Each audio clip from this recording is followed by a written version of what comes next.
Hello, hello, hello, hello, hello. Hello. Salam alaikum. My name is Alistair Humphreys. I'm an adventurer and an author. I've written books like The Boy Who Bite the World, The Girl Who Rode the Ocean, and illustrated books like Against the Odds. And you guys are the amazing Year 5s, the United School International in Doha in Qatar. Hello, hello. I'm guessing where you are is a lot less cold and grey and rainy and horrible than my shed in England. However, you've asked me some great questions. So thank you, first of all, for reading my book, and thank you for the questions. Here we go. There's quite a lot of them, so I'm going to go speedy. Question 1. What's the biggest challenge you faced and how did you overcome it? Before I set off to cycle around the world, I thought the biggest challenge was going to be the physical side of it. You know, can you be strong enough to cycle a really long way? Can you get over mountains and deserts and things like that? However, once I was actually biking, I realized that's not very hard. If you do lots of exercise, you get very fit. It's not hard. There's no superpower to it. And much more difficult was the mental side of being alone and on my own in different countries, different cultures for so long. I found that was a really hard part of it. The way I overcome it, however, was just by talking to people, because what I realized was that traveling to different parts of the world, you see how similar people are, how nice people are, how kind people are. And of course, I know at your school, there'll be a lot of you who've lived from all over the world. So you will know this very well, that I felt really welcome in visiting all sorts of different countries. And that was a big help. Question 2. In the story, Tom sees and eats many foods that are strange to him. What are the most interesting, unusual foods you have eaten? Well, maybe I haven't made this very clear in the book, but actually the story of Tom biking around the world is exactly the same as the story of me cycling around the world. So I rode around the world on my bike from when I was 24 till 29. So all the stories I tell about Tom were actually just stories that happened to me. But I thought that you guys, being in year 5, might be more interested to read the story from the view of a child about your age, rather than some boring old person like me. On your travels, how did you push yourself to go further? And did you ever try to go home? Oh, good question. I was often very tempted to go home. I was quite often homesick, wanted to go home. I found it really hard to keep pushing myself, keep going when things were really difficult and I was tired or scared or thinking that the end was too difficult. The first way I would keep going was I would not allow myself to give up till I had a good sleep, a good meal, a nice warm bed. I wasn't allowed to give up when I was cold or wet or scared or tired or at night. I could only give up on a nice sunny morning after a good sleep. And that usually was enough to encourage me to keep going. And then the other thing that persuaded me after that was I always said to myself that I could go home if I really wanted to, if I could think of something better and more interesting and more exciting to do with my life. I couldn't just give up and go home to watch TV. I had to think of something more interesting to do, and I never did. So I kept riding.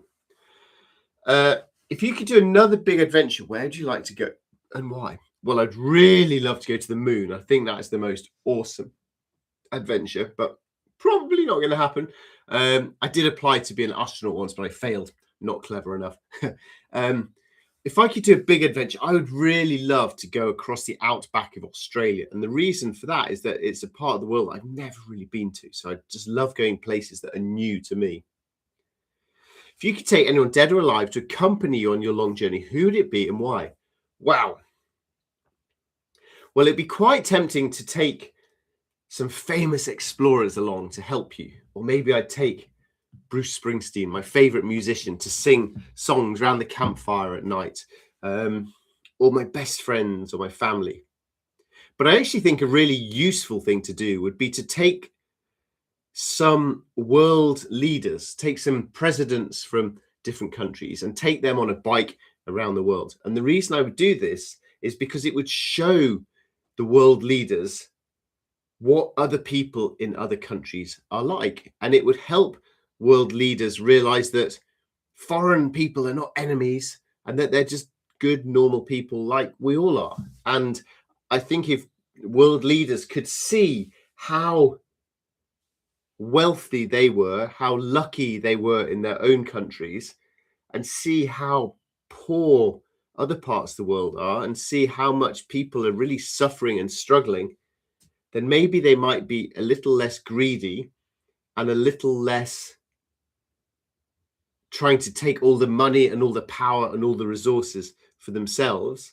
And they might be more likely to want to share some money and support with the whole world. So yeah, I'd get some world leaders and I'd take them on a big bike trip around the world, toughen them up a bit. Did you ever underestimate how challenging your journey would be? I underestimated it before I began. Definitely. It was much harder than I thought it was going to be. Did you actually eat a lot of banana sandwiches? I did eat a lot of banana sandwiches. I admit not as many as Tom, but I did eat a lot. I still eat them today. Big fan of a banana sandwich. You should try them. During your own travels, what famous landmark did you enjoy seeing the most? Wow, that's a good question. Famous landmarks. Well, when I walked through the empty quarter desert from Salalah in Oman to Dubai, I loved finishing our journey at the Burj Khalifa. That was a cool landmark to end that. Cycling around the world. It's really nice when you see things that are so famous on TV and you see them with your own eyes. I remember in particular the Golden Gate Bridge in San Francisco, being really happy and excited to see something so famous with my own eyes and then to actually bike across it. That was cool. How do you stay in contact with your family? By email and by phone, really, but I didn't see my family for a long time when I was away traveling. What's the most dangerous situation you experienced on your travels?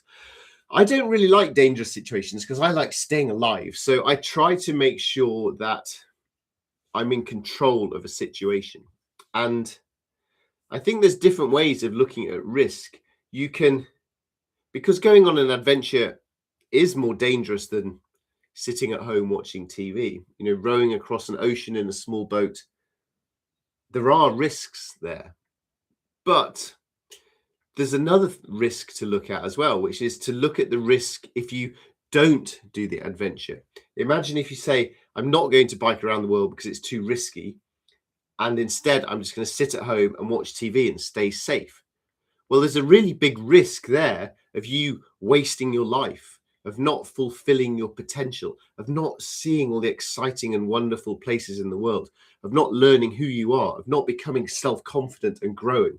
So risk isn't just about going into difficult situations. There's also a risk about not doing stuff and missing out on things in life. So rowing an ocean sounds dangerous, but in fact, if you just keep your harness clipped onto the boat, then even if you fall overboard, you're going to be safe, and the wind will eventually blow you across the Atlantic and you'll survive. So the risk is in your control, and that's what I like to try and do on my adventures. Favorite country to cycle through and why? That's a hard question. I always choose different answers, but seeing as today is very cold and grey and wet and a bit depressing in England, I'll choose somewhere that's very green and warm and sunny and cheerful and beautiful and fantastic to cycle through, and that was Colombia. I loved Colombia. Great place. Do you experience any severe illnesses or injuries? No, I was pretty lucky. I guess I was quite healthy because I was doing so much exercise and I was eating very healthy food. Well, I was eating a lot of noodles, but beyond that, I was mostly eating cheap food, which is fruit, vegetables, and that's pretty healthy. So that helped keep me healthy, I suppose. Sometimes I get a bit sick and then it's just horrible. I just sort of lie in my tent and feel sad for a day or so till I got better. But luckily, no big injuries and no big illnesses. If you could describe all of your adventures in one word, what would that word be? Wow, what a good question. Oh, I have to sit down to think about this one. Oh, if I could think one word for all of my adventures, what would it be? Oof. Well, I wouldn't choose fun because sometimes it isn't. I wouldn't choose exciting because sometimes it's boring. I wouldn't choose easy. I wouldn't choose hard because that sounds a bit negative. and I wanted to be doing those things. So I think I'm going to choose the word interesting. And interesting is a bit of a boring word, but if you think about what it really means, then maybe it's a good word. So every day on an adventure, you look around and you've never been there before, and you go into shops that you've never seen before, and you meet people you've never talked to before. That's interesting every single day. So I'm going to say that my adventures were interesting. Right. What a lot of interesting questions. Thank you so much for all of your questions. And most importantly, thank you so much for reading my book and supporting me. Writing books is my job. It's how I pay for my adventures. So it's really lovely when I hear people actually reading my books. And the best reason why I like it when people read my books is that hopefully it gets you dreaming of adventures of your own. So good luck with all of your own adventures. And thank you for all your questions. Have a great day. Bye.